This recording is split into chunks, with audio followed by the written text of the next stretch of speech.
So now we move into the 2026 Preliminary Corporate Operating Plan, or COP.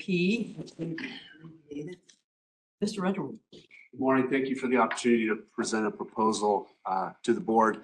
We're going to slice this into two presenters. I'm going to go first, and then our Director of Financial Planning and Analysis, who has responsibility for the financial outlook of the organization and rate setting, is going to present a subset of the content behind me. So if we can, thank you, Aaron. You've got the agenda for the discussion up on the slide here. We need to spend probably an abnormal amount of time talking about the context in which the district is operating in. It's context that a lot of us really haven't seen since the 70s. For those of us who's been around the electric industry a long time or so, I'm told.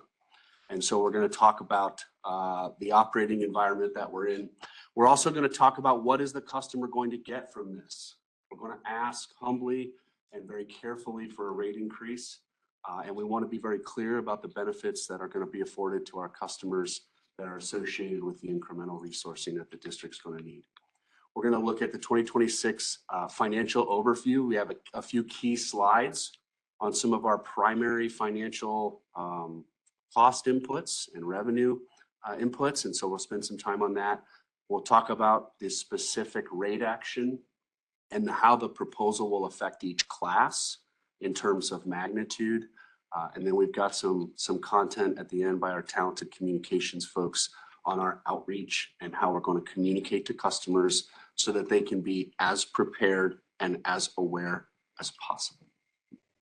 So if we go to the next slide, Aaron, here's the primary context. Here's from the highest level, which would be the United States version. The black line dates back, I think, to the 60s or 50s. I can't see from here. And it ascends at a pretty steady clip through what most of us would call the advent of the compressor and HVAC in general, and the incremental load that was required to heat and cool modern society.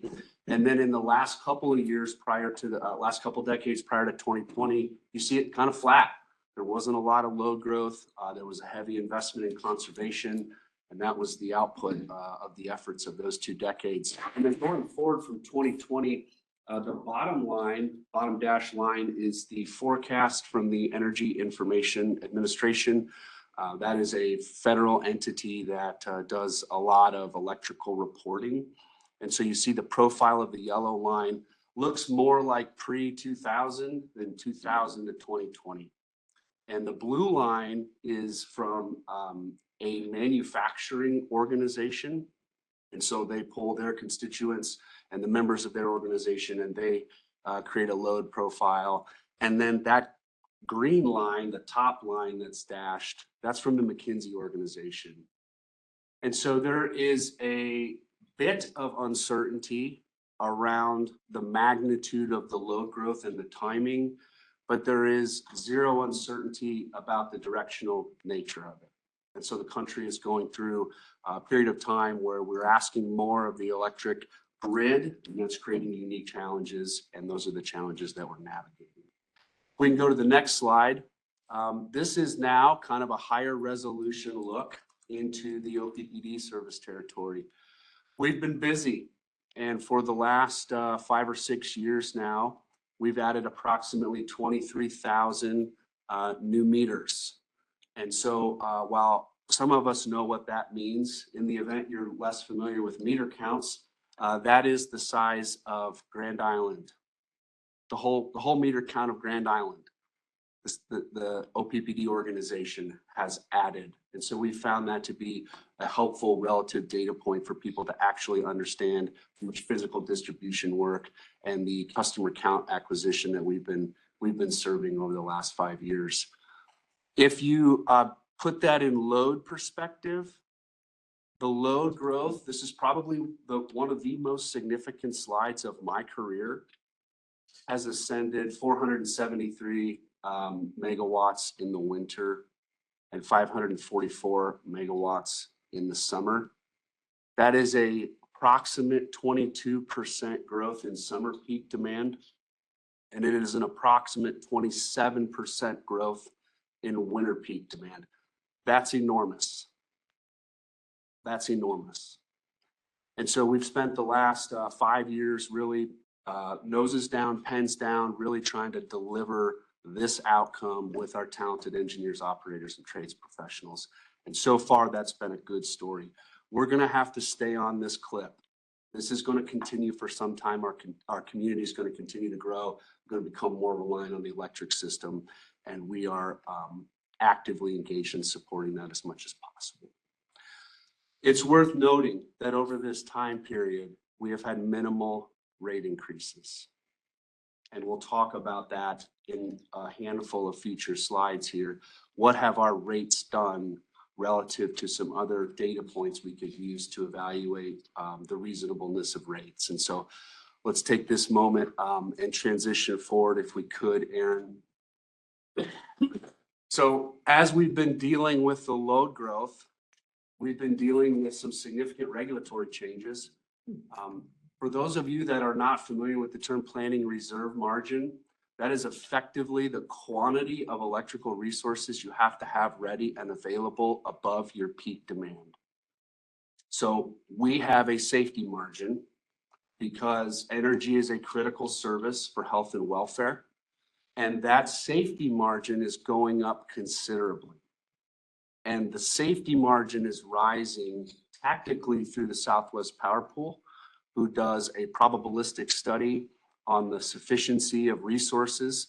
And if that probabilistic study concludes that there's insufficient resources, they will raise the PRM, the planning reserve margin, to ensure the system operates predictably and safely.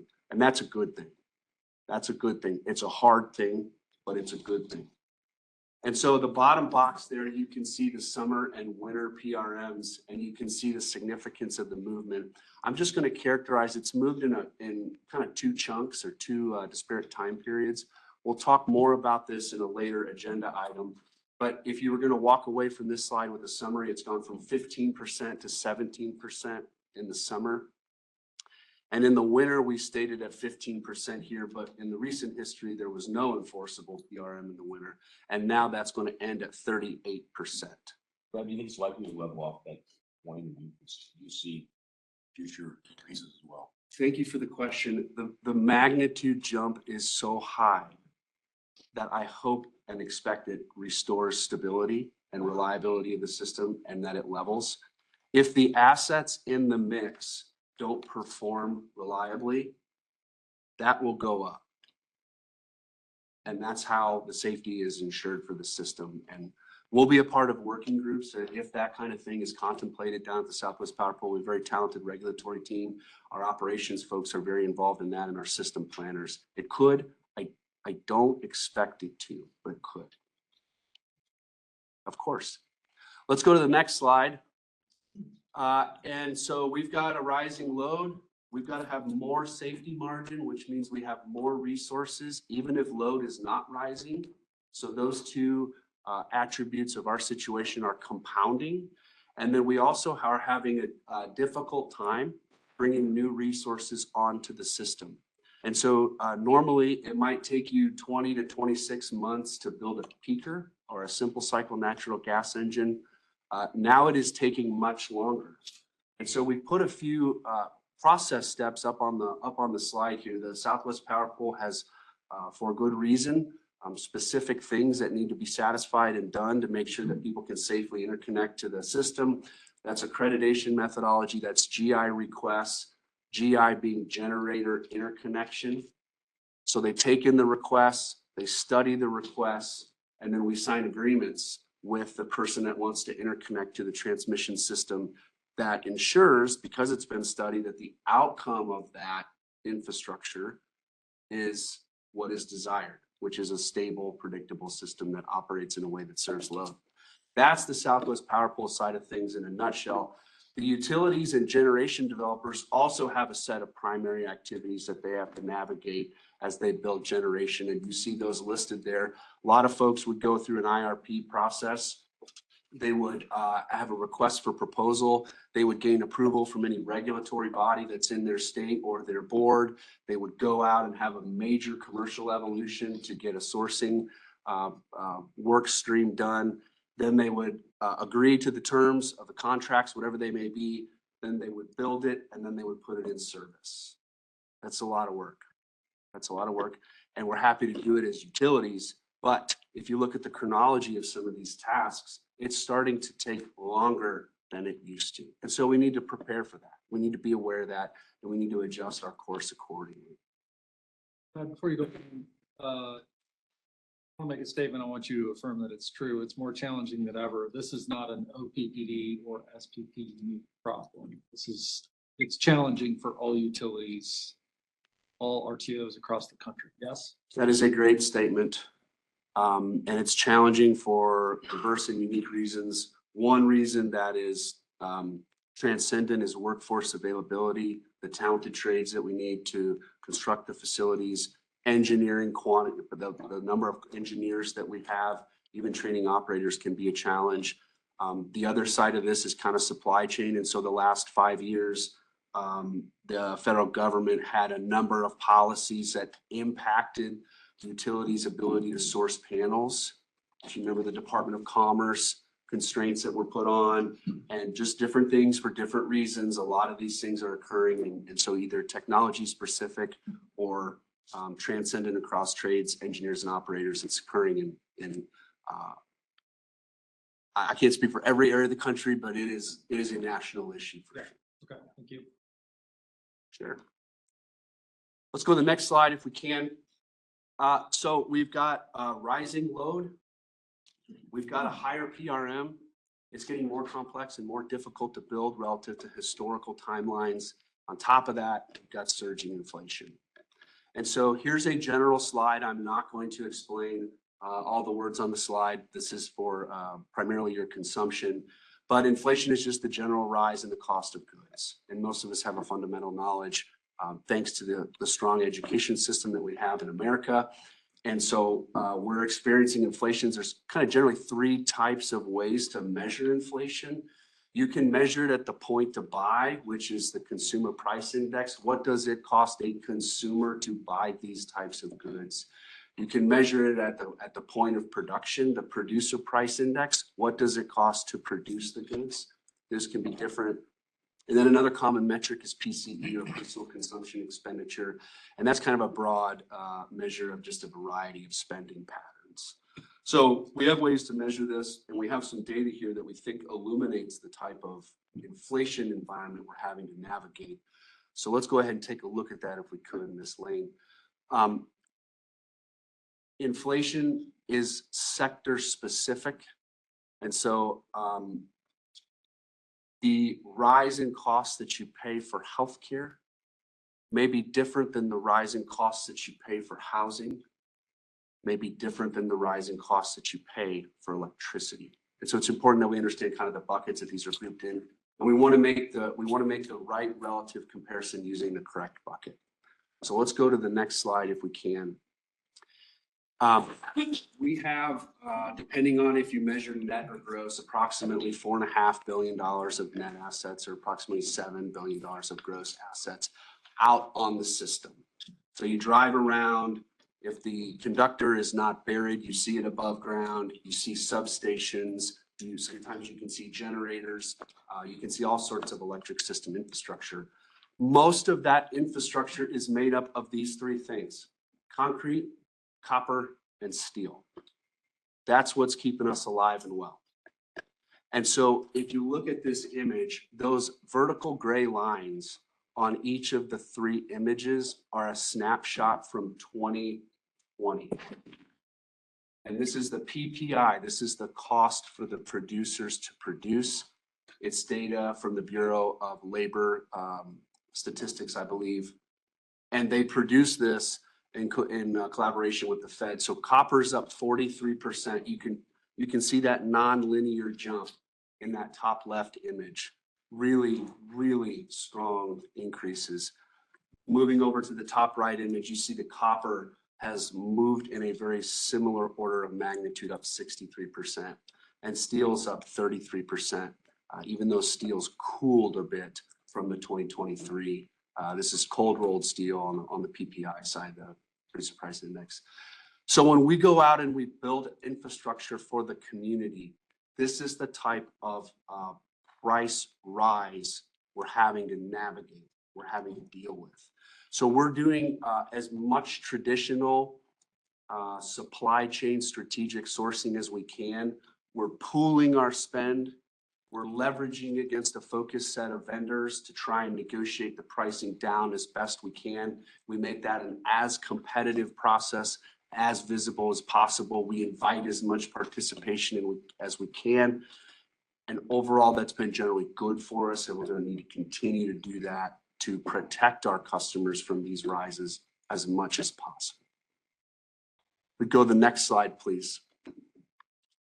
Here is a comparison of the OPPD rate relative to CPI all, which is just general inflation, and CPI energy, which is energy inflation. So as I narrate this, that solid blue line is the actual average OPPD rate across all the classes. It is the most flat profile on the slide. What if we went back to 2015 and we said we want to take that 2015 cents per kilowatt hour and we want to just see what it would do if it moved the same way the CPI all moved and the CPI energy moved? We would get the two dotted lines that are significantly above the solid line. So what we're seeing here is you just looked at a relative comparison to CPI, general inflation, and CPI energy inflation. OPPD has outperformed these inflation statistics, and we expect to outperform them. We work very hard to outperform them, but on a relative basis, we just want to create the visibility here for the types of things we're having to navigate out in the competitive markets and the impact of that to our business. So our performance relative to inflation has been good. That's cost management, that's strategic renegotiations, that's load acquisition. That's a lot of different decisions that have been made over this time period to create these outcomes. And we're going to keep focused on the fundamentals to make sure this continues as much as possible. The next slide, Aaron, if we could, is a look at the class. It is very similar. It is an inflation adjusted by class. So that green at the bottom is the industrial. The orange is our commercial, and the blue is our residential. And so it's the same profile. It's just looking at each customer class and the spread for the inflation adjusted versus our actual rate for those classes. So we wanted to be diligent, as diligent as we could to share that information with you all. Let's go to the next slide if we could, please. How does that show up in energy space? So I'll be real brief here. This is a slide from the Southwest Power Pool, and they were describing this same sort of thing, but we thought it was a valuable third-party data point to use. So the top one is 345 kilovolt lines. These are transmission lines. These are the highest voltage and, generally speaking, the largest lines we have to move power around the service territory. These would be like the arterioles, the arteries of our heart. And so the cost to build a line mile of 345 used to be 1.7 million in 2021. Now in 2025, it's 4.4 million. That's a 2.5 times jump. That's a huge multiple. That's a huge multiple. And we also have some transformer statistics and then 138 kilovolt lines, which is a little bit of a smaller capability line than the 345, but that's a 5 times jump. Just incredibly significant that we've had to manage these types of things. So we need to build the lines. Our customers deserve and demand the critical service of electricity. And here's the space that we're operating in. Go to the next slide, please. Here's the takeaways on a relative percentage. I'm going to talk mainly to the image on the right. And so for the past 5-year period, we've had a 25% increase in inflation, and we've passed along 14% to the customers. So here's a non-visual way just to represent that spread between our rate line and the inflationary line on the image. This is keeping money in the economy. This is reducing energy burdens as much as possible. This is us doing the best we can do for our customers, given what they're asking us to do. And if you looked at a 10-year period, the performance is better. It's the 38% increase in inflation, and only 19.2 has been passed along to customers. So just some different lenses by which we kind of look at this challenge, and we just want to make that visible. Aaron, if we could, let's go to the next slide, please. So customer benefits, we're going to ask humbly to raise rates. What are the customers going to experience differently? What are they going to get? And so we've got 3 slides here to talk about this. We go to 55, please, Ms. Lane. So they're going to get 2 new generating stations. We're all going to benefit from the reliability and the system contributions that are going to come from Standing Bear and Turtle Creek. Standing Bear recently went operational on 11/11. And so that is our northern facility in Douglas County relative to the 2, and Turtle Creek is down south. So those very important assets are going operational. In addition to that, we're going to expand the output capability of Turtle Creek and Cass County. And we're grateful to have the equipment lined up and the talented trades and engineers that are going to install that equipment with the key companies working with us to do that. We've served 23,000 new customers in the past 5 years. All of those customers are going to continue to get reliable, low-cost service, and that's been a great outcome for us. If we go to the next slide, please. We're going to build a lot of transmission over the 10-year runway. We're going to build, we believe, approximately 400 miles. So this ability to move power around in more predictable ways, have more operating capability, it's going to give our operators more tools, and it's going to create better outcomes than had we not done these things. That's a huge transmission lift, huge right of way, a lot of construction, a lot of engineering. And so Javier's talked a lot about the mid to late 2020s are going to be the decade of builds. And this is another vantage point to look at that. We've got 14 new substations going in and 25 substation expansions over the next 7 years. We used to do 1 new sub a year, approximately 1 new sub a year. So these are substations all around the service territory, facilitating the growth that our community is experiencing. We're going to continue to bury lines. Some of you, when you drive around, you may not notice it as much as I do because I look, but and it's important to me for electrical reasons. But you see overhead lines, and you see them in various areas of the service territory. We're going to take about 20 to 40 miles of that, which is a significant volume, and we're going to continue to bury that. We want them more underground, that they're not as exposed to the elements. It's not a perfect solution, but it can create better reliability outcomes for our customers. We're going to install approximately 11,000 new AMI meters. This has been a great effort for us. Aaron, I think later is going to share how the early days of AMI are creating more reliable power and are equipping us to respond faster to outages. And I could not be more pleased with that. And I'm not going to take that from Aaron. We're going to do that with the team, but we're going to get new meters. Our current meters are at the end of their service life. That's it. So they got to come out. And so we're going to put those in, and we think that's going to be great outcomes for customers over time. There's a new online portal. Now you can go onto My OPPD. The ability for the customer to make more tailored selections for how they interact with the utility is a big jump for us.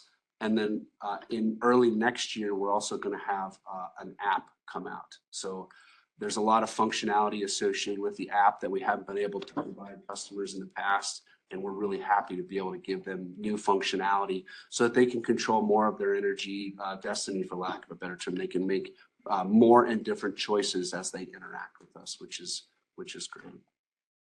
The last of the 3 slides has a few more benefits. We have a new outage map. So we have an outage map that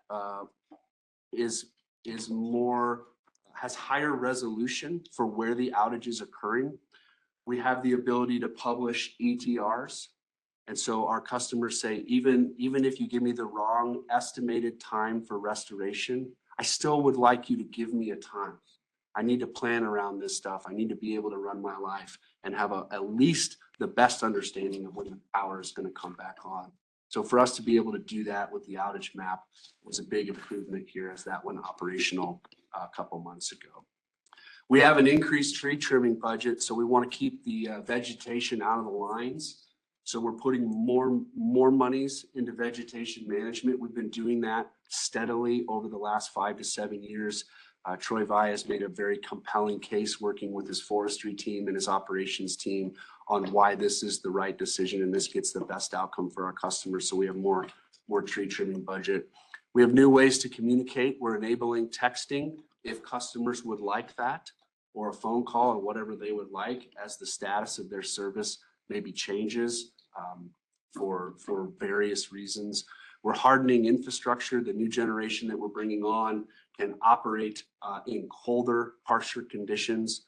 We're also hardening aspects of our distribution and transmission system to be able to perform better and more resilient, which is going to be important.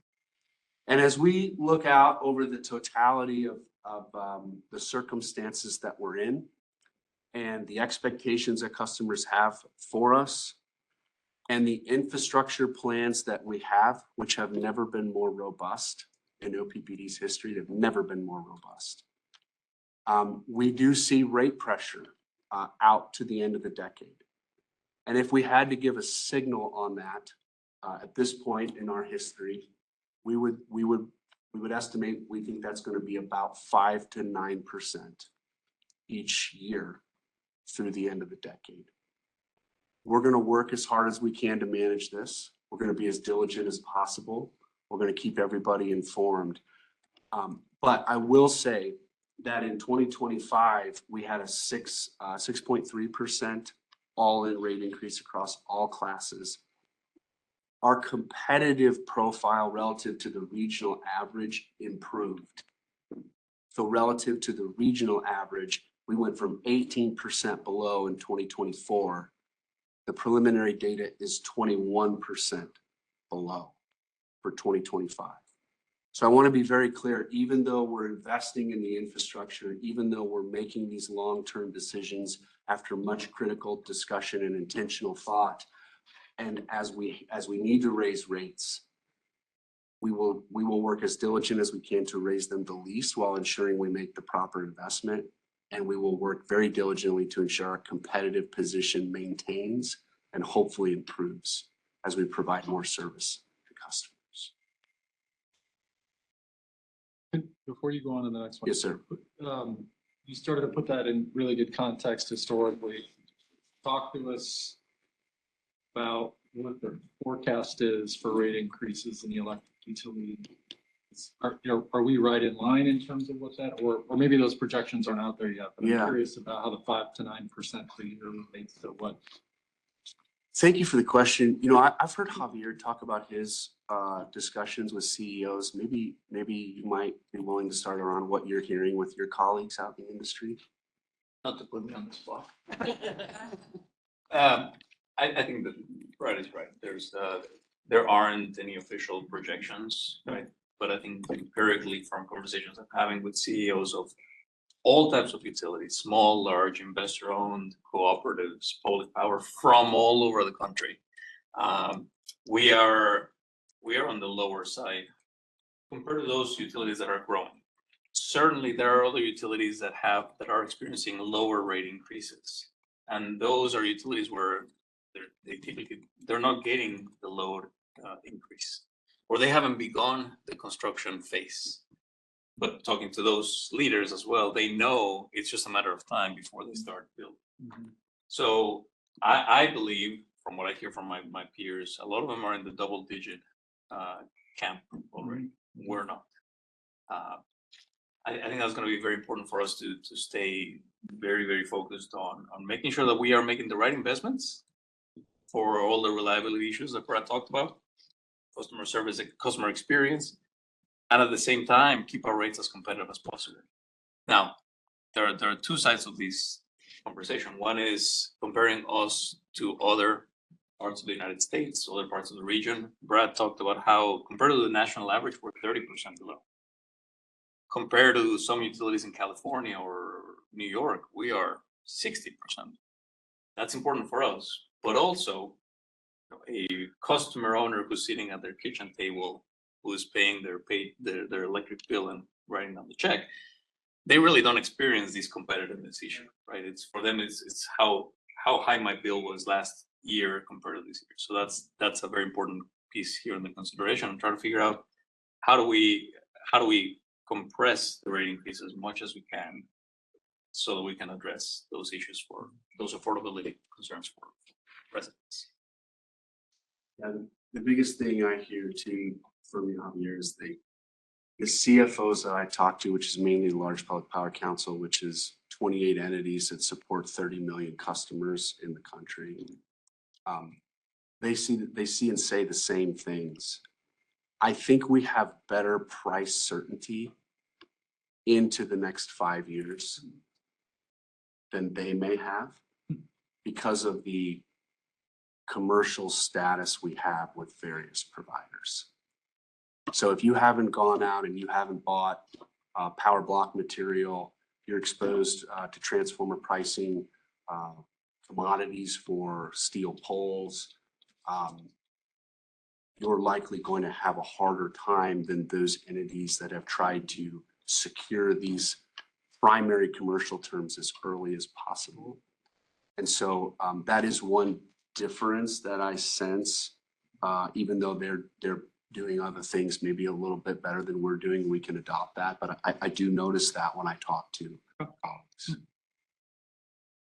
I'll just add a little bit. I think that there's also news stories of not just an annual rate increase that other utilities are experiencing, but they're experiencing semi-annual rate increases that's untenable to us, to think about. And so I think, if it's 10% annually, but now it's actually 20% because there was a semi-annual rate increase that occurred, I think that that's what you're seeing and hearing from some of your colleagues as well. Yeah, certainly. And I think this is the stability is super important for us. Now, the board has the ability to raise rates at any time during the year, but historically what we've said is giving certainty to our customer owners is super important.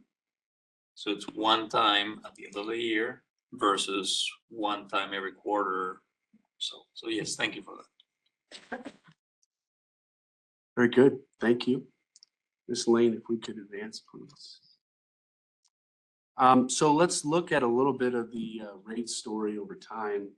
For those that are maybe less familiar with this is from SD2, Strategic Directive 2 rates. And so we monitor this annually. And up on the slide there are different states in our regional comparison. So each state has a line. And so someone noted earlier in the discussion that sometimes states that are clustered together have the same resource mix. They're subjected to similar weather. And so those groups of utilities and states make good relative comparisons for each other. And so the black line at the bottom is OPPD. And so as we've had load coming onto the system, as we've been building our kind of first round of modern infrastructure, be it Platteview, Turtle Creek, Standing Bear, there's transmission in here on the southwest side of the service territory. We've been improving our competitive position over that time period.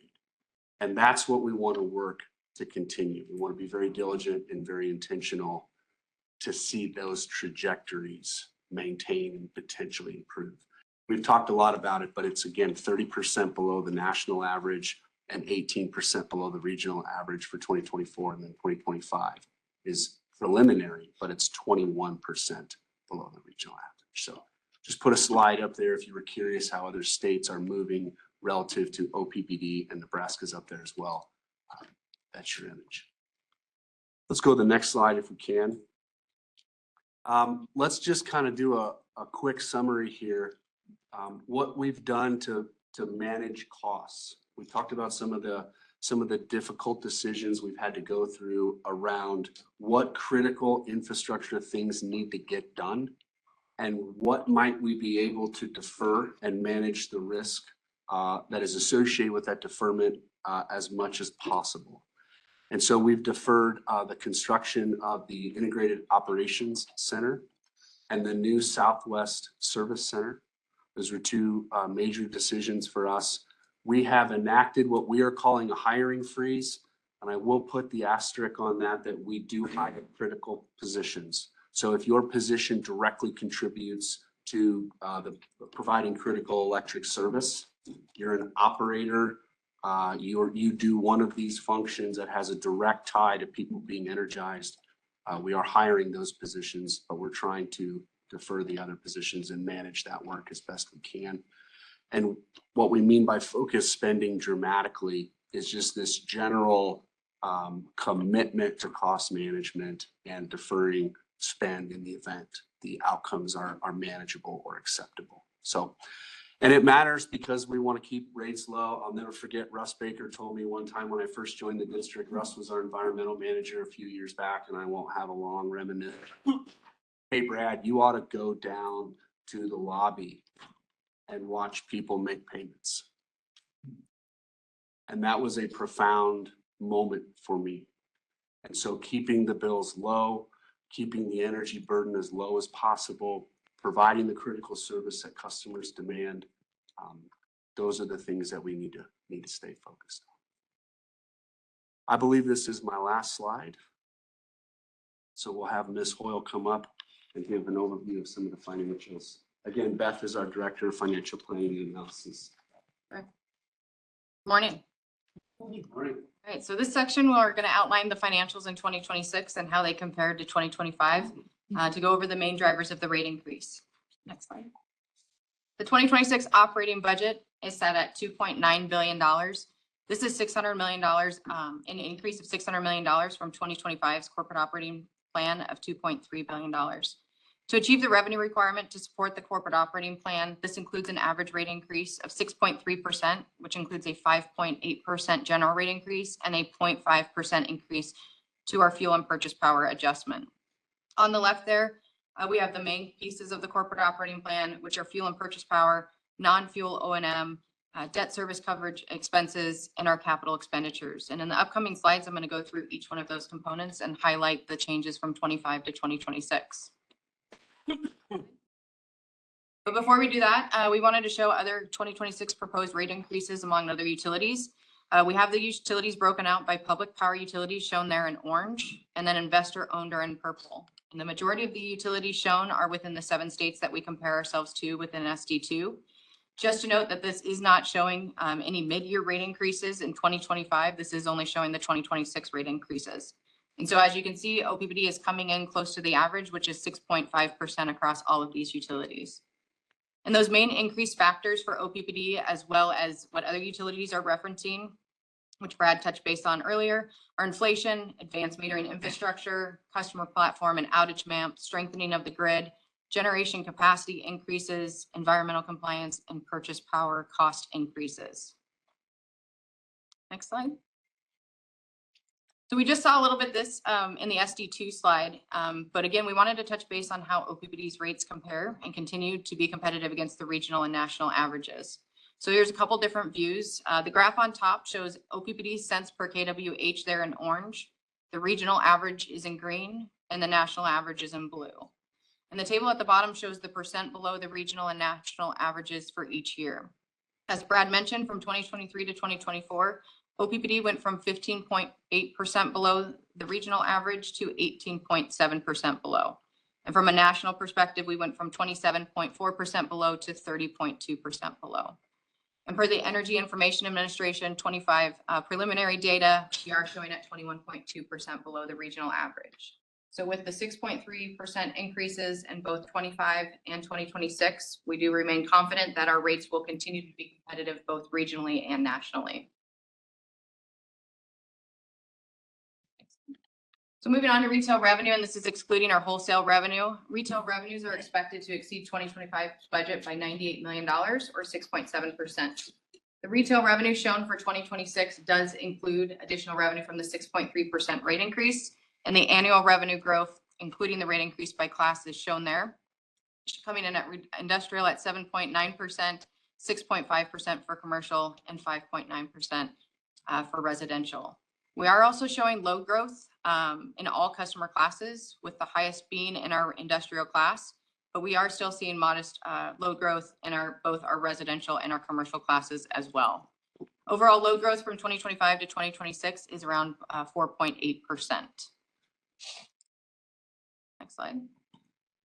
Next, we'll go through the few of the main drivers for the rate action. These account for the majority of the $600 million increase from 2025 COP to 2026's. The first is growing net power costs. So the average price per megawatt hour has increased from $22.70 to $25.90, and this is due to higher fuel and purchase power expenses. These costs are partially offset by $26 million overcollection in 2025. That'll carry over into 2026, and that was due to the additional congestion hedging revenues this year. Next is the increase in the capital portfolio. In 2025 COP, we had $788 million budgeted for capital, and in 2026, we have $1.2 billion budgeted. And this is due to the investment not only for new generation, but also significant investments in our transmission and distribution systems. Operations and maintenance costs are also increasing in 2026. The main drivers in O&M are increases to our fees in our Southwest Power Pool, additional outage costs, and then supply chain and inflationary challenges. For fuel and purchase power, we have fuel there in orange. It's going from $187 million in 2025 to $210 million in 2026. This increase is mainly due to Turtle Creek and Standing Bear being online for a full year. Purchase power is in green. Year-over-year budget going from $380 million in 25 to $417 million in 2026. This increase is due to the volume of purchase power to meet retail load growth. You can also see that 2026 budget is coming in less than the 2025 projected. 2025 was elevated due to extended outages this year, as well as increased market prices, again, due to transmission congestion. Wholesale revenues are increasing by $19 million or 10% from the 2025 COP. Congestion hedging revenue continues to outperform expectations, but we maintain a conservative budgeting methodology. With the volatility in the system, predicting wholesale revenues continues to be extremely challenging. And so we have adopted a more conservative approach to not count on additional revenues that may not materialize. Okay. Next is operations and maintenance. We are showing the 4 categories of administrative and general, transmission and distribution, production, and customer. The 2025 projection is under budget, mainly due to the cost savings initiative. We did carry most of these savings into 2026. However, we still do see a year-over-year increase, again, due to outage costs. We did move up an outage that was planned in 2027. We moved it into 2026. The fees for the Southwest Power Pool, as the regional costs increase, our fees adjust as well.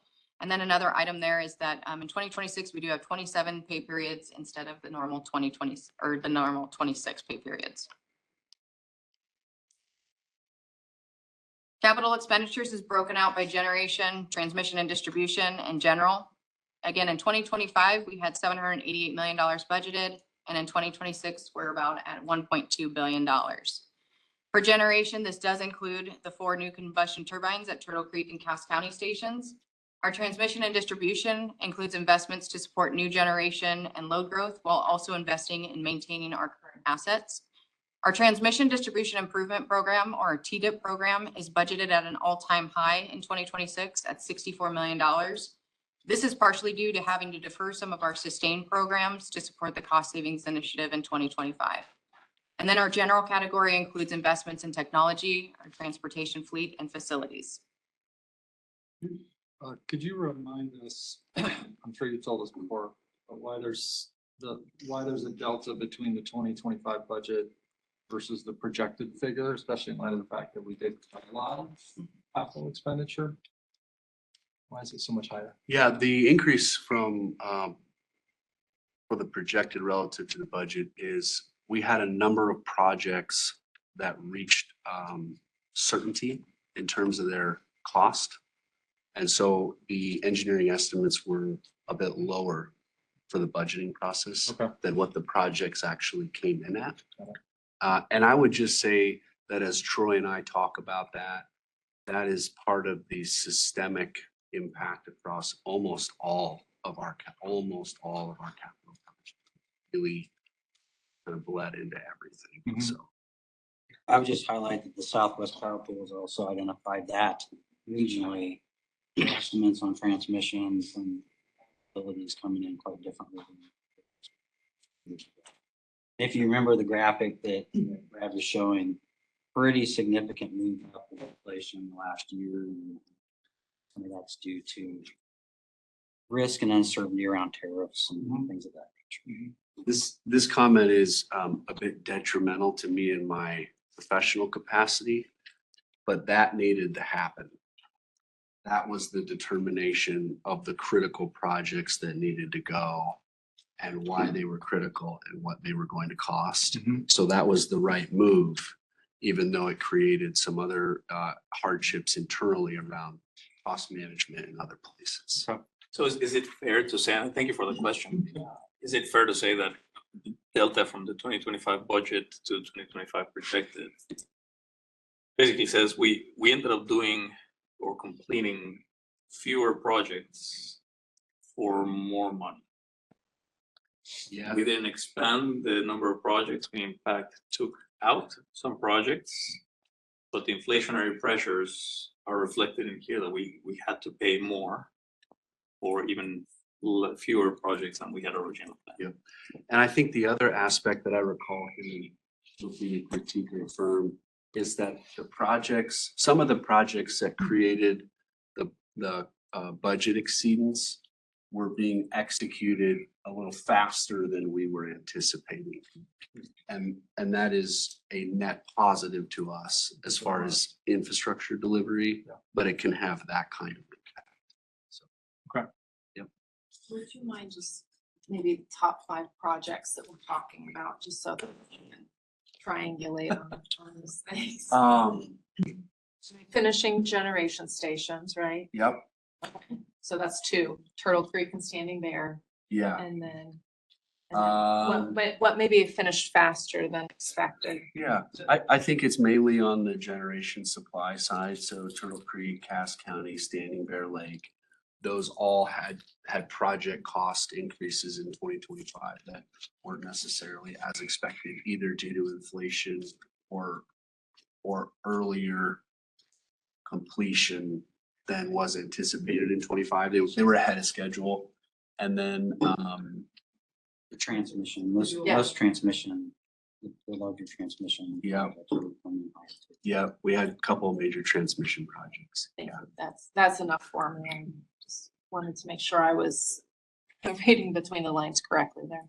Sure. So good question. The inverse for me then, and if there's a slide on this, then tell me and I can hold on it, but I'm curious about, we delayed some pretty significant capital projects, IOC in particular. Yep. Could you,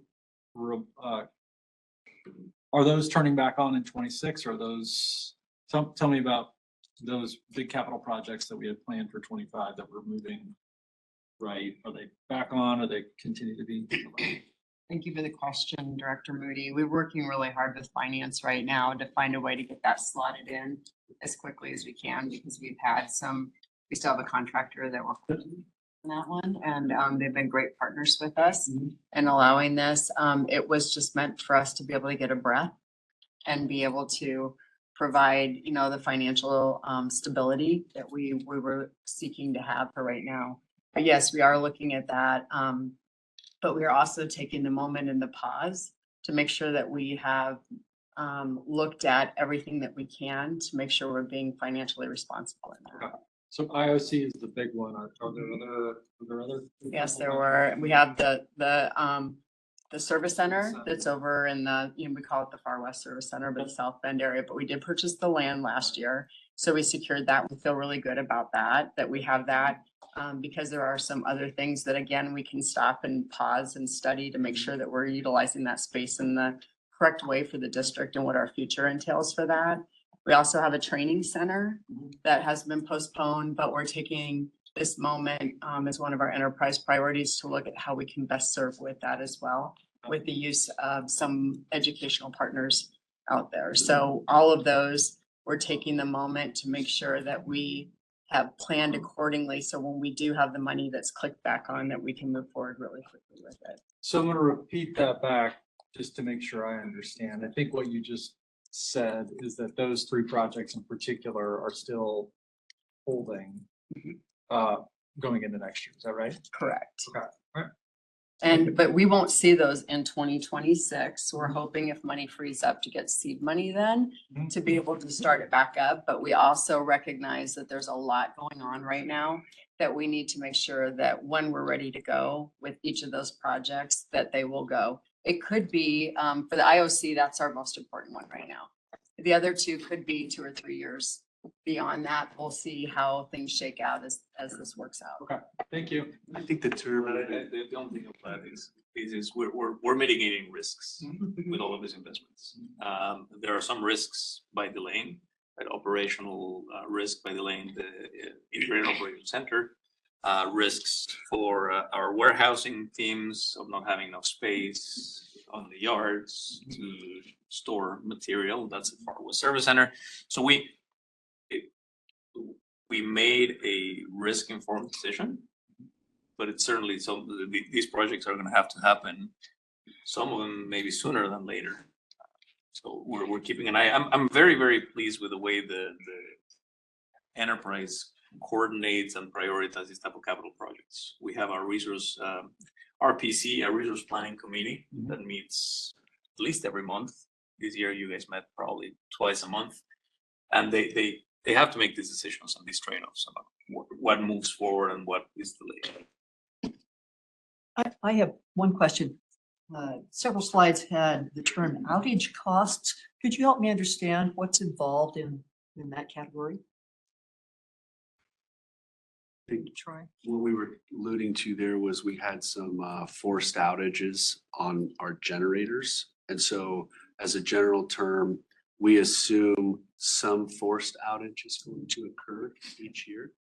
And there's a market revenue loss there. There's a purchase power implication. We have to buy more purchase power when the generators go down. We just had a little more forced outage than we were planning on last year. And I don't know if you would add anything. I think the only thing I would add to that is the supply chain piece that you highlighted earlier. Trying to get parts for equipment now takes a lot longer than it used to. And so we have a good sparing mechanism here with the district, and we've actually added to that over the last several years, but there are parts that we don't have spares for. So they have to be manufactured, or we have to find somebody with those. And for those issues that Brad just talked about, a lot of that had to do with the timing of supply. Thank you. I was just, it's not storm-related outages, it's equipment outages. Now, on the bright side, and I think this is what are we doing to improve on these? There's a lot of work that Troy's team does in bringing all of our generation fleet up and improving the asset condition of these plants. For example, Troy's team has been working really, really hard for the past 5 years on doing that with our peaker fleet, our balancing stations. And today, 5 years later, we are already experiencing a significantly higher availability factor from those units, meaning they have fewer forced outages and that. So it's something that we need to keep at it, investing in bringing the asset condition of all of our power plants higher so that we can enjoy those investments. Thank you. Thank you. For debt financing and debt ratio, at the top, we show the amount that we're budgeting for debt issuances, which is $857 million in 2026. We have two types of issuances. In orange, that is new debt, and then blue, we are showing refunding. The growing capital portfolio is driving the new issuances up in 2026. And then we don't budget for the blue and the refunding amounts, but our finance and treasury team closely monitors this. And if there is an opportunity to refund existing debt, take advantage of lower rates, they go ahead and do that. And then we incorporate that into our model. Our debt ratio is there at the bottom. The band for a strong AA rated utility is 50 to 60%. You can see that we have been above that band, and we are projected to be at 69% in 2026. This is just one financial metric that the rating agencies look at, and we did just receive our AA ratings for both rating agencies again, and so we do remain financially sound and continue to meet and exceed our other financial metrics like meeting 2.0 debt service coverage, our fixed coverage ratio, and our days cash on hand. And next, I'll go through more details on the rate action and additional rate changes being proposed. So again, the average rate increase we're looking at is 6.3% across all customer classes, which includes the general increase of 5.8% and a 0.5% increase to our FPPA. Here we're showing the average increase at the customer class level. So including FPPA residential customers will see an average increase of 6%. Our commercial customers will see an average increase of 3.7%. Industrial customers will see an average of 8.9%.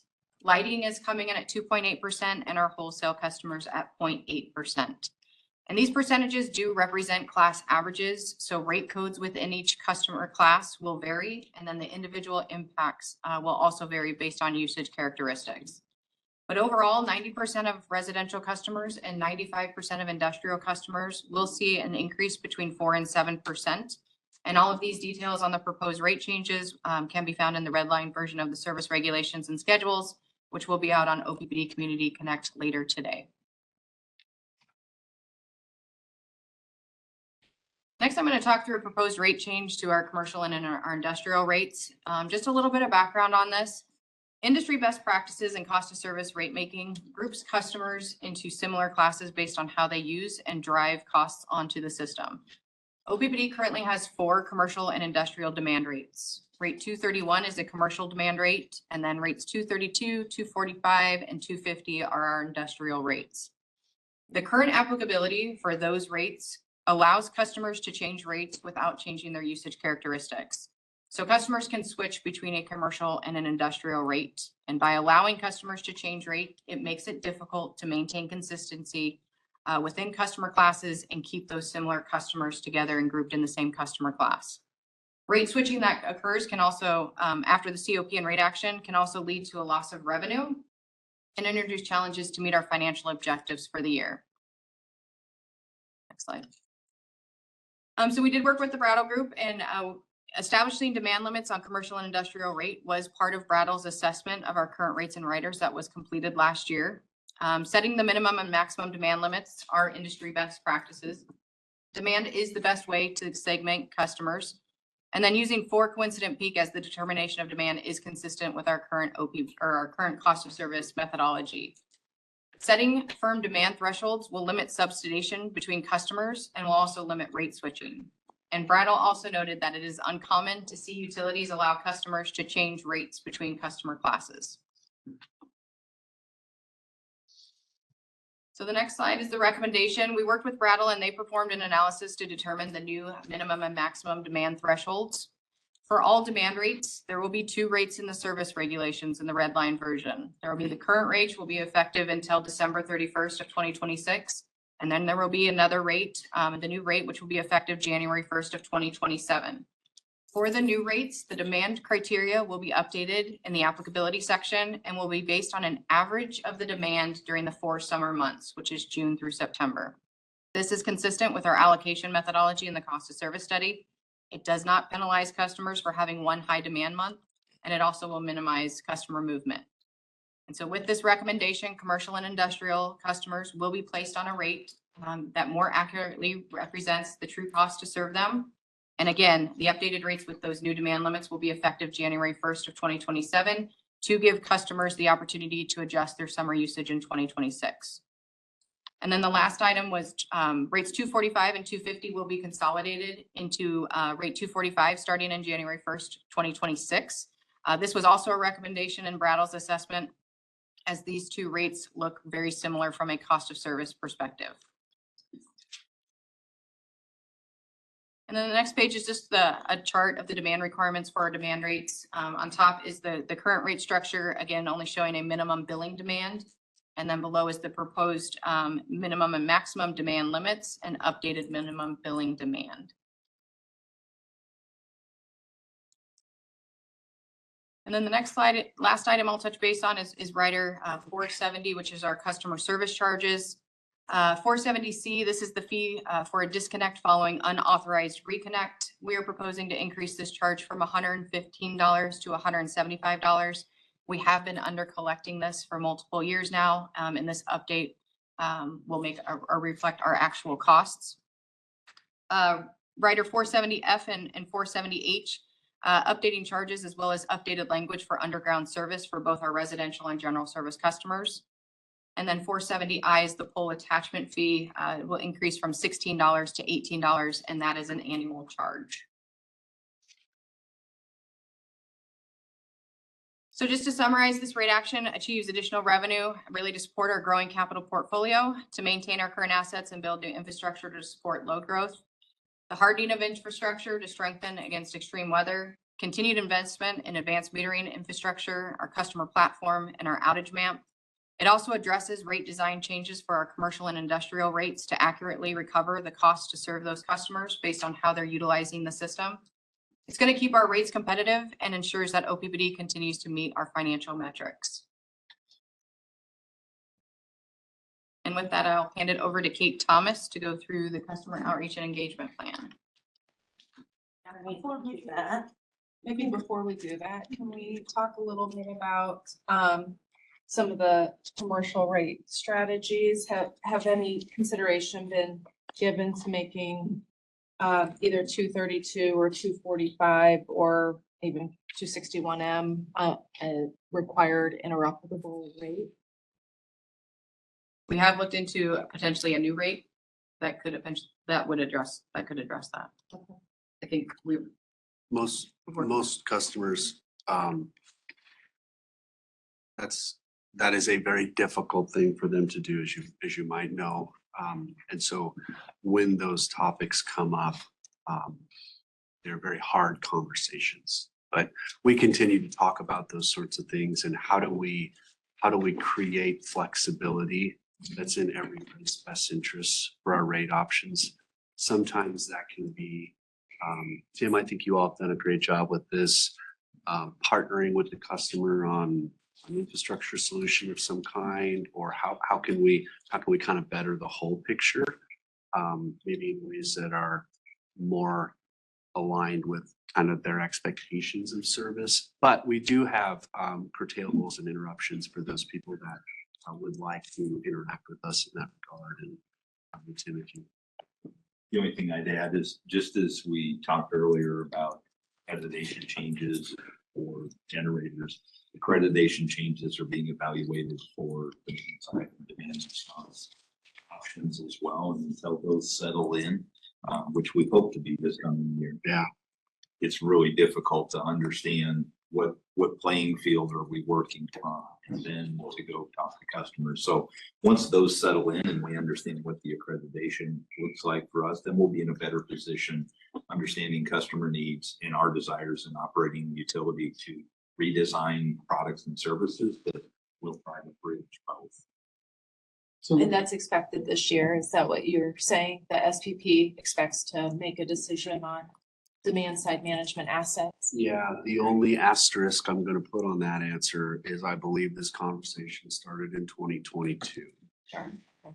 So it is, as you might expect, a very contentious subject because of the impacts to customers. And so as the RTO has wrestled with PRM levels and accreditation treatment and fuel requirements and these other, I'll call matters that are really at the heart of the RTO, they've been keeping this demand response conversation going but because of the differences of perspectives, they haven't been able to complete it as fast as they wanted to. And we have people in those conversations advocating for, if a customer is willing to do this and the customer's behavior can make a system contribution, then how do we properly recognize that in policy and then get that into the retail rates? And so I know firsthand those conversations continue. Yeah, monetizing it for the customer is ever important. So if they're gonna make the investment to help us out, we need to be able to properly reward them. With the changes that are being proposed here, do you see this strengthening the conversation around demand side management even before some, I'll say, RTO types of decisions are being made? Is this an opportunity for your account managers to introduce the idea and say, we're here to help you manage your demand before you're affected by these longer term rate impacts? The discussions you reflect, Director Bogner, are ones that I feel confident, especially with our larger customers, that our teams are having all the time. It's a standard course that we would work with them on how could they reduce their usage, how could they become more energy efficient, and what other programs and services we may offer that will be helpful. Incumbent upon our account managers then is to understand their business and how they use energy, which will inform those conversations later. The current state of flux, if you will, around the accreditation doesn't lend itself to having very specific conversations with those large customers. We'll need greater certainty about what those accreditation rules will look like, because that will drive what's the required behavior, what is the applicable compensation look like. So we're only, until that's solidified, we're only looking to get so specific. I think if I understood the question properly, one of the things that we're doing is we're sending a better, more accurate signal on the costs that those customers are forcing us to bear to serve them. And when you send a better signal on your demand ratchet, the customer has more information to optimize their energy usage. And so what you see on the slide here that Ms. Hoyle put up is a clarification of the demand bands relative to the ratchet, which will be a more accurate rate. And then it will also equip the customer to be able to contemplate any sort of operational modification they'd like to make to be eligible for a rate that has a different cost to serve that ultimately we've passed back to them. The implementation timeline of this has been an important piece for us. I think Tim and Janae Reese have been very clear in the back around giving customers enough time to see it coming. And so some of these rates do not go effective 1/1/26. What we're proposing is to make the change, put it in the service regs, but make it effective at a later date so the customer can contemplate those sorts of decisions. And we hope that helps. The effective date's established already? Yeah, I believe it's 1/1/26. Yeah, but the applicability is 1/1/27. So a year to respond. We'll see how it affects their July bill or August bill. And they can respond through planning and changes next year. That's the idea before it actually becomes a chargeable. So in the billing process, are you going to illuminate that? So that's like, okay, next year, this time, if you use energy in the same way, you could expect this. Maybe that we'll get to the communication Yes, element. and so today and the shipping managers will be working, after this is approved in December, they'll start working with those customers who are near those demand limits and give them the information that they need for next summer. This would go through and so we'd have an idea of what customers are gonna be moving to each rate based on their 2025 usage, but we'll wait until we get their summer 2026 usage and then we'll make those changes going into 2027. So there will be a lot of communication between Janae and This is a very exciting conversation because it starts now, it started a while ago, but in 2 years, we'll have a 400,000 plus new meters installed, and so residential customers will be able to do something simple. Time of day use, where they can figure out, okay, how do I not necessarily curtail all of my load, but work with the utility to lower that demand on the system when we need it the most. So this is certainly something we will continue to expand, not just to the very large customers as depicted on the slide, but every customer will have access to some product that helps with that. Okay, but to be clear, this is only about commercial customers today. Today, this year. yes. Yes. Statement and question on that, I think, statement. I want to reinforce the importance of the work that you all are gonna do with these business owners. Like, they have dozens and dozens of things in any given day that they're trying to navigate, and trying to figure out a new rate structure is not something that they're gonna get terribly excited about. So our ability to communicate well and to help them understand what that's gonna look like going forward is just absolutely critical. Which leads me to my question. How do I put this? Are we properly resourced? And I'm mostly thinking about humans to go out and have those conversations, to be really caring and how we're gonna educate them. Like, how's the team? Is the team big enough?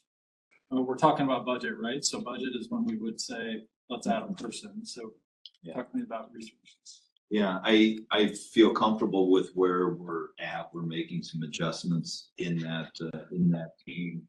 But it's a known lift each year that the team goes out, in particular with larger customers, and spends time talking with them through the rate changes and the specific impacts.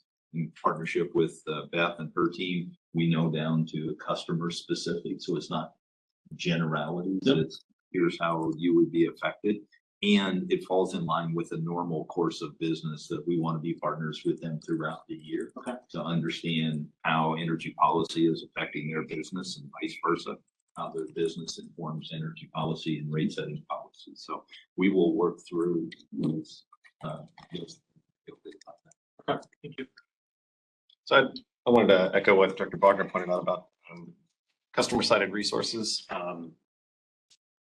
I think that this is an area where technology has significantly outpaced policy. And to your point about SPP working on this since 2022, the only value from distributed energy resources is not because of accreditation. There are significant amounts of additional value to customers individually and to the system broadly from encouraging and supporting that deployment. And as we talk about increases in the demand fee, specifically in rate 232, as that goes up and battery prices fall, on-site generation and storage to manage energy is going to become more and more attractive. And I would like us to be proactive at saying, even if SPP doesn't accredit those resources under FERC 2222 aggregated DERs or something like that, it is still to the advantage of the customer for us to be able to facilitate encouraging and supporting them doing that. And for example, there is a business that I think 10 years ago designed their building to operate with solar and then manages their energy to specifically remain below 50 kilowatts. And they do demand side management and deployment of stored energy so that they do not enter into a demand charge. And that's been going for the last 10 years. And they were significantly in front of most of their customers, but this technology has improved dramatically. And so I just want to echo that I do not think we need to wait until SPP tells us that we must do this before we should begin to take more advantage of those types of resources to, again, help customers individually with their own energy costs and the system broadly from reducing our peak, which I think was on one of the previous slides, and more broadly with other advantages that they can provide to the system. So, I mean, I just wanted to highlight that this is an area where, yes, in 2 years, AMI will help us, but again, the faster we can get started on understanding how these resources work with the system, the more prepared we will be by the time we have additional either regulatory requirements or technology to have deployment that is most beneficial to the customers and to the utility broadly. So again, just a statement, not really a question, just support for the idea that there's a lot of value on the other end of the wires that SPP has been slow to recognize. And that's too bad, but we should still be moving forward to help our customers and the utility broadly. And then I had one follow-up question. We talked through several different types of rates. We mentioned residential, and then we highlighted commercial and industrial. There's an additional rate that isn't reflected in either commercial or industrial, and that's 261M. Do we not consider 261M to be an industrial rate? It is listed differently, but it isn't in any of the categories that we described earlier. 61M is in our industrial increase. They're part of that 8.9%. Okay, So that is part of an industrial rate, and there are some changes there, but they're not reflected here. I just am interested in the way that we consider what is 261M. That is an industrial rate. I think, Eric, to your credit, you may be recalling some EIA benchmarking, and there are aspects of EIA that sometimes include that type of customer in commercial. And so I think that's a great recollection if that's what you're recalling, but we show it in industrial. Yeah, I mean, I guess I just was curious. It wasn't reflected in, it's an important aspect of what we're doing now, and we see a lot of activity in that area. And so because it wasn't included in the rate table and described under any of the categories. Right, so if you go back to slide 33, and all of this is, I mean, if it gets approved, it's all part of the rate. So the increase, can you remind me of, well, going back to what is it, slide 7? I think maybe the confusion is this slide is talking about just the updated demand requirements. Yeah. Not the overall. You're talking about the demand ratings increase. for These are structural Yeah. changes to these offerings. Yeah, okay. As opposed to maybe a cost to serve, which would just be your cost is moving around, but it's not a structural change. Yeah, I'm having a really hard time. I think I got the same slide. Okay, here we go. Is that a breakdown on industrial? Yeah, I guess most specifically, there are not structural changes in that rate being implemented this year, so it wasn't reflected in the table or highlighted as one of the changes. Is that right? Sir, that's correct. So there was a cost update being included in that rate, but not a structural change, which is the only reason it wasn't included in the list of industrial rates. Yes, sir. Got it. Thank you.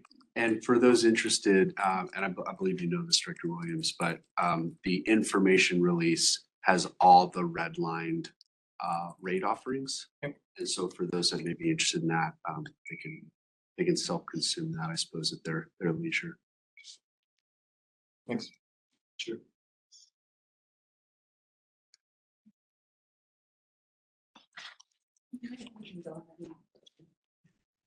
Anytime we make a rate adjustment, you know, it's a big ask of our customers, so we want to be very thoughtful about how we educate and engage. So this slide just really shows what's happening over the next few months. So beginning today, the corporate operating plan will be available for review and public comment online. So included in our packet of materials that you normally see, and then also every year we set up something on OPPD Community Connect, which is our platform for education and engagement. And our, our customer owners and the public can review that and comment. It also has more description about what's included and so we really do encourage everyone to visit that. And that'll be available later this afternoon. And then in December, at our December board meeting, that would be when the board votes on the proposed corporate operating plan and any rate adjustments. And then any approved rate adjustments would then go into effect January 1st. So if we go to the next slide and one level down in terms of detail, what we can expect. So again, beginning today in the shorter term, that's when all of these public materials will go live for review. And you'll also start seeing more education about that on social media, talking to our media partners like those in the room right now, and answering any questions. Following Thursday's board meeting, as always, we'll have a news release, and that will also point everyone to the resources that we've just talked about.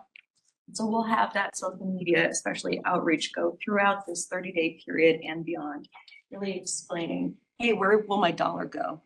How do we think about what cost of service is? Who pays for what? Those types of materials and infographics will be included in all of these outreach materials for better education and understanding. Then in December, what we also do every year is we want to make sure that our board of directors have a full view of all of the comments and feedback that we're getting from our customer owners and the public. So there'll be 2 reports before the board votes in December, and our teams scour social media, any inquiries we might get from customers or Janae's team might get from customers.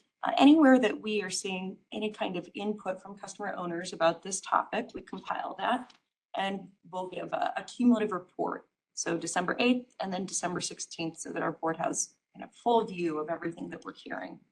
And then beyond that, December 18th, the board would, we would have another outreach and I guess blast, so to speak, and media blast with our news release, and then also, our resources like thewire.com, which is always our go-to source to be the first and best source of information. So you'll see that continue. We're using every megaphone possible to keep our customers informed.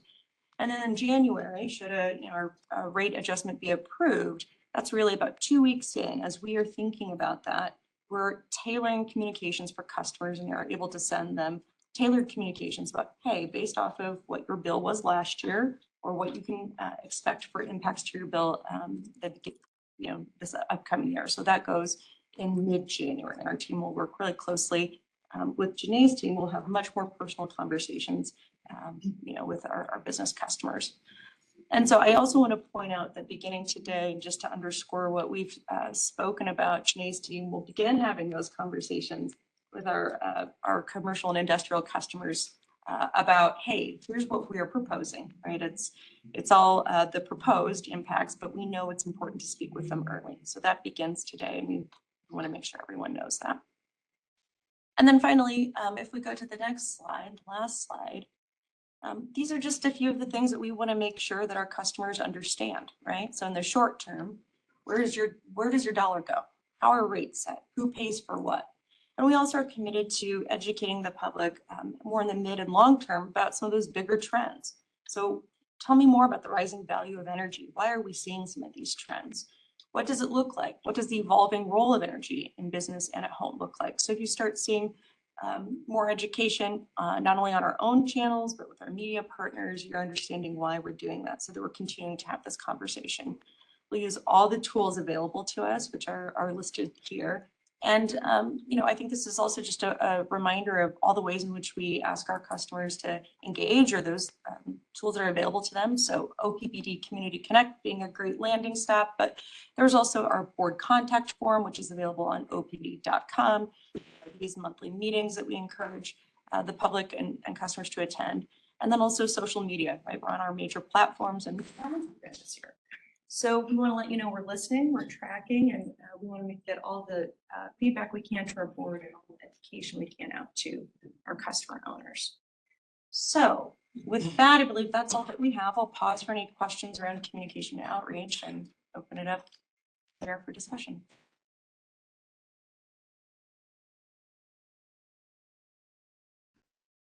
Directors, all open. We talked a little bit earlier about some of the deferred capital projects that were driven by the goal to cut 60 million. So thank you for the clarity on that. Could you help us understand, I don't need specifics, but I'm just interested in generalities. Some of the other things, we made some really hard decisions. Are they back on? Are they back off? Is it a mixed bag of things coming back on and still being deferred? Or help us understand what they're. I'll start at a high level and then obviously chime in. Around March, middle of March of this year, this is when the breaks that we find $60 million of savings for the reasons Brad described earlier. At the time, we had already begun hiring. We had a budget to hire new full-time employees, equivalent employees. And so this year, we basically stopped that. We have continued to hire critical positions this year, but for the most part, we were not adding at the same rate as we were adding last year. This coming budget doesn't have us replacing all of the positions that we didn't add. It does have a few, especially in the utility operations area, where we need line crews, operators, et cetera. Those are critical positions. So we are not restoring the hiring that we stopped last year. Now, it is also important to remind everyone that we have been expanding. In the past 5 years, 4 to 5 years, we've added about 400 to 500 employees. So we have more people that we had just 7 years ago. So that's good. Do we need more? Yes. But this is something that we're going to start very carefully adding into the budgets in future years. Our vegetation management, we increased the amount of money that we spent this year compared to last year significantly. But we didn't invest all the money that we have planned. So we are restoring all of that goes back to the original plan. There were a few items, for example, where from a preventative perspective, we know that there are some transformers. These are Padman transformers that you see outside of commercial buildings. Those are coming to end of life. We know they need to be replaced. We took a conservative approach and we ended up not replacing them in advance, but rather waiting until it's time to be replaced. We're gonna pick a lot of that back up this year, right? Employee benefits. We suspended many of those benefits, not the big ones, right? Health insurance continued and all this other, the pension plan, all of those things we never stopped. But there were other benefits that we suspended. Recognition, anniversary recognition, things that are very important for our employees. And we heard loud and clear through the employee satisfaction, employee engagement survey, that those things are very important. So we're restoring some of those back. Basically saying, hey, you're doing fantastic work. We're not bringing more people to help. We need to recognize the work that you're doing. And so we are restoring some, but not all of it. So I don't know, Brad or Beth, if you guys can help with. Just give me an idea, out of the $60 million, how much are we bringing back and how much will we still have to bring back in the next couple of years? Well, I'll let Beth maybe think a moment about that, but the other thing I'd say is on the infrastructure side, a lot of the decisions were around, can we run these assets, these transformers, these poles a year longer? So we have a sustained profile that we continue to invest in on our transmission and distribution improvement project. And so the curtailment of spend there resulted in running those assets a little longer than we had anticipated. To Javier's point on the spend restoration, the TDIP spend next year is at an all-time high. And so I don't know that we're going to get everything that we had deferred this year, next year. We're going to get a lot of that done next year. So Beth, I don't know how, if you had thoughts, or maybe we can take a go-do to understand that better. Well, to be clear, I wasn't asking for specific dollar amounts. I was asking for general characterization. Which I've done. If you've got numbers, great, but that's not what I was asking. Yeah, so as far as O&M, the 45 or so million dollars that we deferred, majority of the utility ops was put back in for 2026. I think that was around $8 or $9 million. And then for as far as employee benefits, I think it was around $1 million that was added back in. And I think too, that maybe a brief comment on the prioritization process is a mature process here. The number we try and hit varies, but the process that we deliberate and propose projects is very stable and well invested in. And so we were just trying to hit a different line than we would have previously. And so we had to go into some spaces we normally wouldn't have gone. Most of the projects that were paused, reinstated, but you're not catching up on. So to your point, the items that over the course of the next few years, we try to grab that volume, because every year things are aging, right? You have to replace new things. But a lot of what we had parked back on this year, we established next year, the inspection programs, outside services, things of that nature that we need to kind of stay on par. Are there things that we'd like to do? Yeah, there's still things we'd like to do, but you can only actually execute so much at a time too. So that's important to make sure we have certain resources to make sure that we can just keep the budget. Okay, that's helpful. And capacity is a constraint that is helpful to understand as well.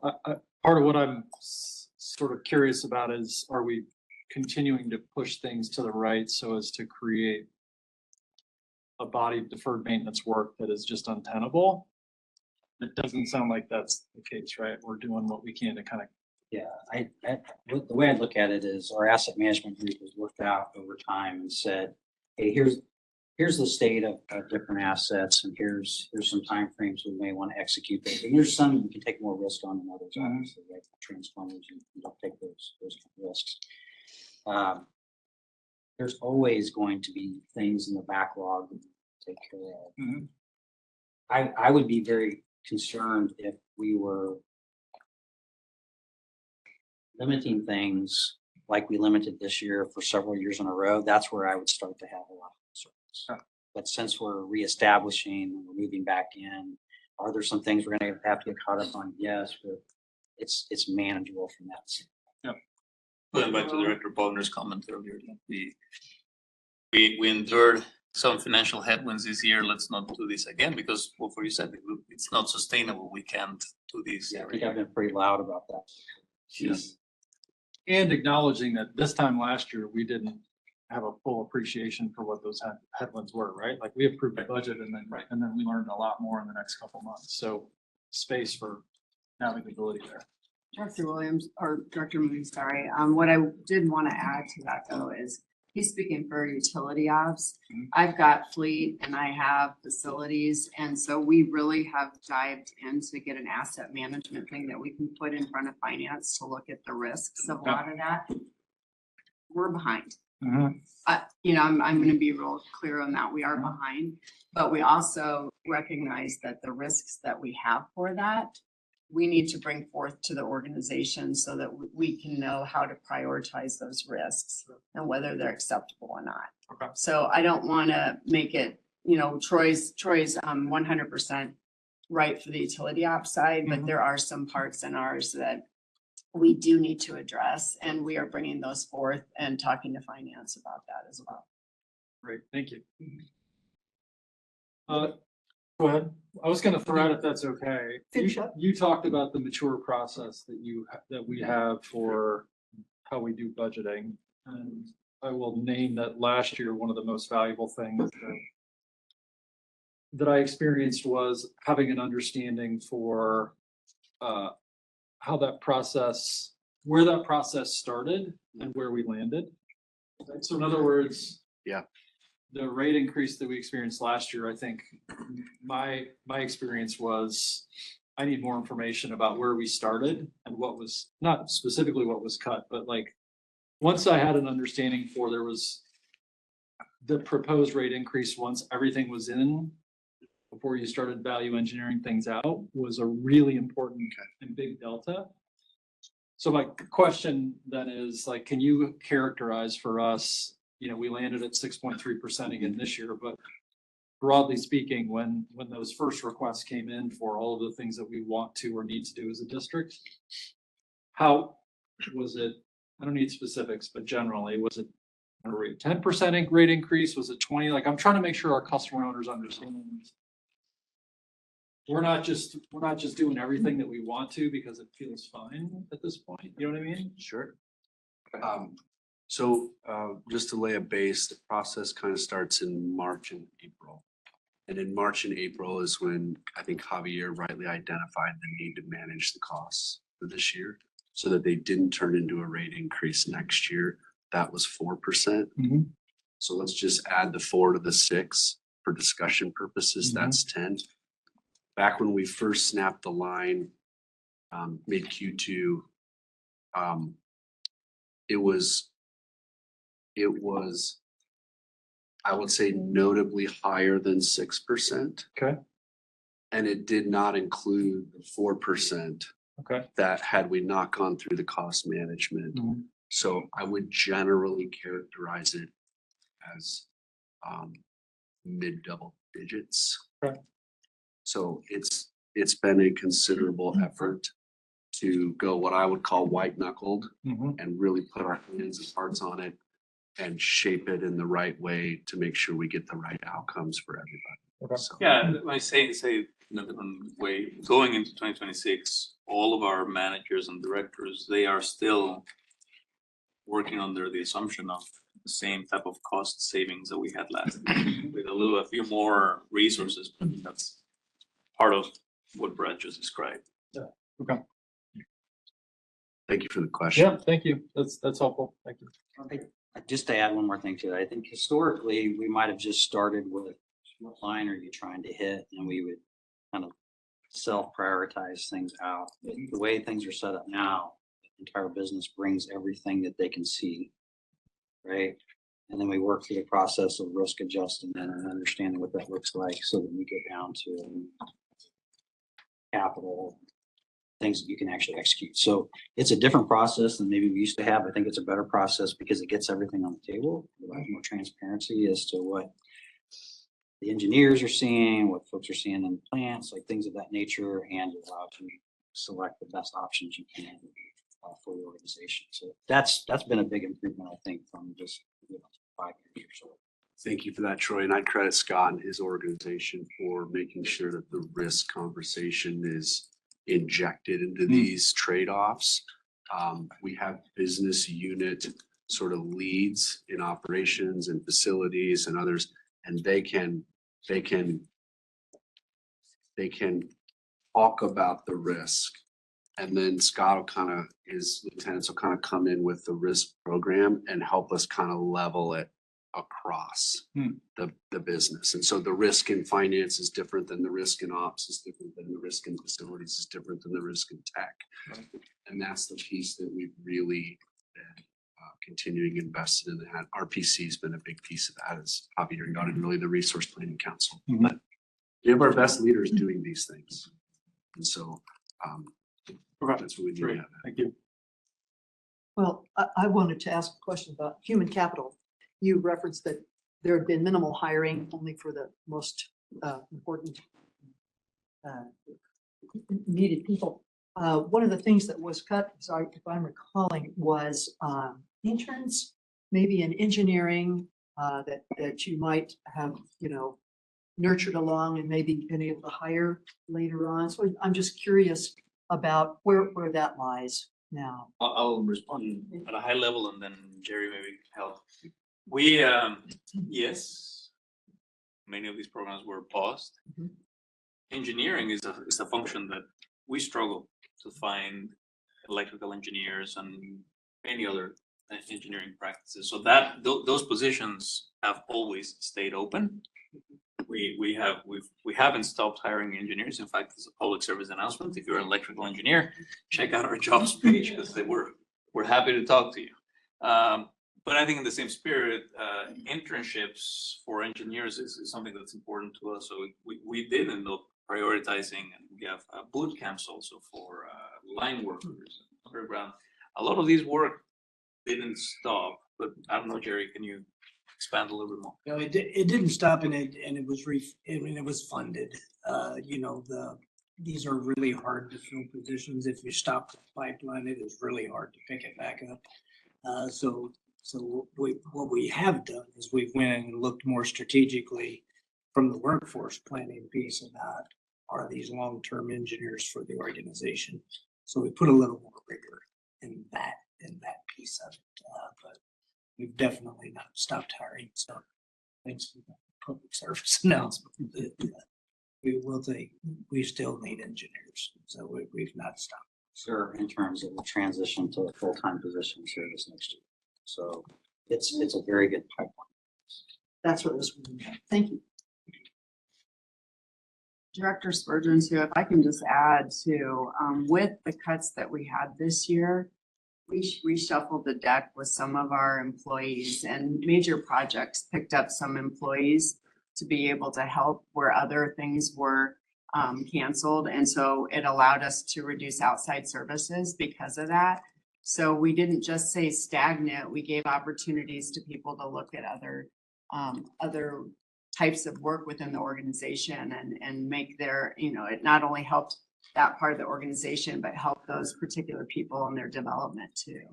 So we tried some things we probably haven't tried, but at least in a while and everything, and it seems to have worked out pretty well for that. So we found other ways to be able to make sure that we could move people around as well. Okay. Thank you. Appreciate it. I would add, I'm going to repeat what you said, Gina, and I would add the other thing that I think happened that I found really quite wonderful and it's attributable to finance and how they brought information forward. We've built more skill in the areas around finances and how it actually works in the company. And they've brought ideas forward because of that and said, hey, we need to look at this differently. We can find cost savings and we can do this differently with less people and we can draw on their skill sets. There was a lot that came from what happened in the organization in a very positive way.